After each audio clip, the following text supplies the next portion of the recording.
Hi everyone. So ఈ video మీరు ఖచ్చితంగా మీరు చూడండి అన్నదాకా అండ్ మీ ఫ్రెండ్స్కి షేర్ చేయండి, లైక్ చేయండి, సబ్స్క్రైబ్ చేయండి. బికాస్ ఎగ్జామ్ హాల్లో ఎగ్జామ్ రోజు చేయాల్సిన పనులు ఏంటో ఇవాళ డిస్కస్ చేద్దాం. All the best for exam. ఒకవేళ మీకు ఎగ్జామ్ ముందు రోజు చెప్పలేకపోవచ్చు, బట్ ఎగ్జామ్ రాసే వాళ్ళందరికీ ఆల్ ది బెస్ట్. ఎగ్జామ్ రోజు మీరు ఒక అరగంట ముందు బయలుదేరండి అండ్ ఎగ్జామ్కి వెళ్ళిన తర్వాత అందరూ ఉంటారు, గోలగా ఉంటుంది. మీరు ఆ గోల్లో దూరిపోయి ఏదో చేసేకండి. మీ సైడ్కి వచ్చి నించోండి, మీ టైం అయిన దాకా నించోండి, లేదంటే లోపలికి వెళ్ళిపోయి అక్కడ కూర్చోండి. ఐఎన్ సెంటర్స్లో కానీ లేదా కాలేజ్లో కానీ ఏంటంటే బేగల్స్ పంపించేస్తారు లోపల. చక్కగా ఫ్యాన్ కింద ఉంటుంది, ఫ్యాన్ కింద కూర్చోండి, ప్రశాంతంగా ఆలోచించండి, రివైజ్ చేయండి. ఫార్ములాస్ ఏమైనా మీరు చదివిన అలా ఫార్ములాస్ అలా రివైజ్ చేయండి. అంతే తప్ప ఆడితో మాట్లాడి వీడితో మాట్లాడి టైం వేస్ట్ చేయకండి. బికాస్ ఆడనుకుంటాడు నీకేదో వచ్చింది, నువ్వు అనుకుంటావు వాడికేదో వచ్చింది, బట్ ఇద్దరికి రాకపోవచ్చు. అంటే ఆ సిచ్యువేషన్ ఉండొచ్చు, లేదంటే ఇద్దరికి వచ్చి ఉండొచ్చు. మనకెందుకు వాడికి వస్తే ఏంటి, మనకు రాకపోతే మనకేంటి? ఆడు మనకు చెప్తాడు ఎగ్జామ్లో, చెప్పడు కదా. నీ ఎగ్జామ్ నువ్వు రాయాలి, ఆడ ఎగ్జామ్ ఆడే రాయాలి.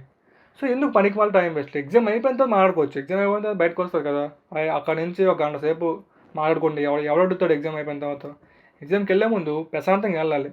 లేకపోతే ఇప్పుడు సపోజ్ ఎవరితో మాట్లాడావు, వాడేమో నాకు బాగా వచ్చు బ్రో, నాకు 100 వచ్చేస్తే ఈజీగా మాక్ టెస్ట్లు రాశాను, మీకు లైట్గా భయం మొదలవుతుంది. అదే వాడికి 100 వచ్చాయంటే మాక్ టెస్ట్లో నాకు 60 వస్తున్నాయి అని ఒక డిసప్పాయింట్మెంట్ మీరు క్రియేట్ చేసుకుంటున్నారు. అలాంటి టైంలో అందరితో మాట్లాడి అందరితో ఎంగేజ్ అయ్యి, సో అది వద్దు. బికాజ్ ఎందుకు అది ఉత్తున్నప్పుడు మనకన్నా మన పక్కోడికి ఎక్కువ వచ్చి అంటే ఆబ్వియస్గా మనకు కొంచెం ఫీలింగ్ వస్తుంది, అరే ఆడు మనకన్నా ఎక్కువ చదివాడు, మనం చదవలేదు, కొంచెం టెన్షన్ ఆటోమేటిక్ వచ్చేస్తుంది. ఆ మైండ్లో అయ్యే తిరుగుతాయి, ఫార్ములా గుర్తురావు, క్యాలిక్యులేషన్ చేసినప్పుడు తప్పులు అయిపోతాయి, టైం వేస్ట్ అయిపోతుంది, మార్క్స్ రావు.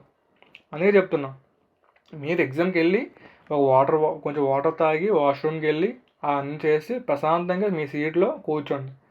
అంతే, ఎగ్జామ్ స్టార్ట్ అవుద్ది, వచ్చింది రాసేయండి, పర్ఫెక్ట్గా రాయండి. ముందు అరగంట కెమిస్ట్రీకి ఫిజిక్స్కి ఇచ్చండి, తర్వాత ఒక గంట మ్యాథ్స్ రాయండి. తర్వాత మిగిలిన టైంలో చీట్ కోడ్స్, ట్రిక్స్ ఉంటాయి కదా, అవన్నీ అప్లై చేయండి, బయటకు వచ్చేయండి ప్రశాంతంగా. అప్పుడు మీ ఇష్టం, బయటకు వచ్చిన తర్వాత ఎవరితోనే మాట్లాడండి, ఎక్కడికైనా వెళ్ళిపోండి. అప్పుడు మీ మైండ్ ఇంకా ఫ్రీ ఉండాల్సిన అవసరం లేదు, బికాజ్ ఎగ్జామ్ అయిపోయింది కాబట్టి. తర్వాత మళ్ళీ ర్యాంక్ కార్డులు, రెస్పాన్స్ షీట్లు వస్తాయి, అవన్నీ తర్వాత చూసుకుందాం. అవన్నీ ఇప్పుడు మన చేతులు లేవు కదా, తర్వాత చూసుకుందాం.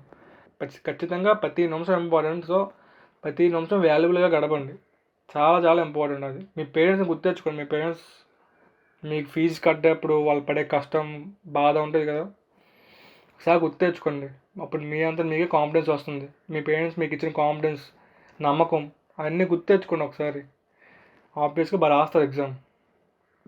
All the best for exam. ఒకవేళ మీకు ఎగ్జామ్ ముందు రోజు చెప్పలేకపోవచ్చు, బట్ ఎగ్జామ్ రాసే వాళ్ళందరికీ all the best. And exam రాసి టీఎస్ ఎంసెట్ రాసి మార్క్స్ చూసుకున్న వాళ్ళకి కూడా ఆల్ ది బెస్ట్. మీకు ఎన్ని మార్క్స్ వచ్చే సరే నేను ఆల్ ది బెస్ట్ చెప్తాను. బికాస్ ఇట్ డజంట్ మ్యాటర్ కదా, మీరు కాలేజ్కి వెళ్ళి ఏదో కాలేజ్కి వెళ్ళి అక్కడ బాగా కష్టపడితే మన జాబ్ తెచ్చుకోవచ్చు.